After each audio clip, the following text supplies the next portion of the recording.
pump action or bolt action. Why not both? This is the Hypersmith HS Strike T1, a blaster I don't even know how you get your hands on, because by the time it actually reached my hands, the store wasn't even selling it anymore and said they couldn't get any more of them. Which is a huge shame, because this thing is so freaking good and covers a niche we don't really have in the Nerf ecosystem, which is a standard rifle grip, believe it or not. While you can find such things on all sorts of 3D printed blasters, on injection molded things, especially things as nice as this with metal hardware all over the place, you don't really find a standardized rifle style grip.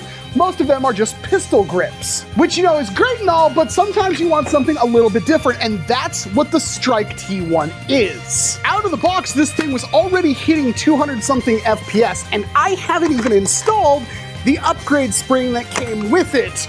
Obviously, if you have both the pump and the bolt on, you don't want to actually flip that bolt down because it also locks the pump. That being said, I did find a forbidden technique, and it involves taking out the 4 screws to hold the pump on. Once you remove those 4 screws, you can actually stretch this piece out and remove it off its locking points and slide it all the way back, which it's still free to slide, but because you're going to be bracing it against your shoulder, that doesn't really matter. And now it's a perfectly serviceable bolt action that also gives you the ability, if you want, to easily, if you prime that back, you can flex this back onto the mounting points, and there's more than enough grip there for it to function as a standard pump action.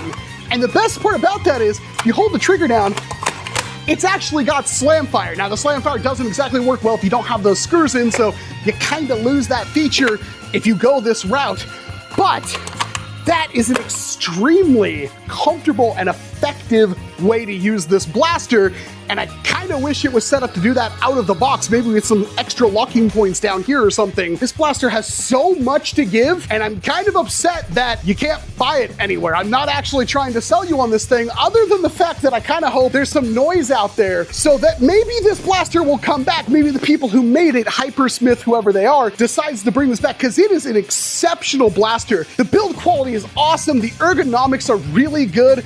I hope this thing comes back, because I think if more people knew about it, it would be a really big hit. So if the Hypersmith T1 is a blaster that you'd actually be interested in picking up yourself, talk about it.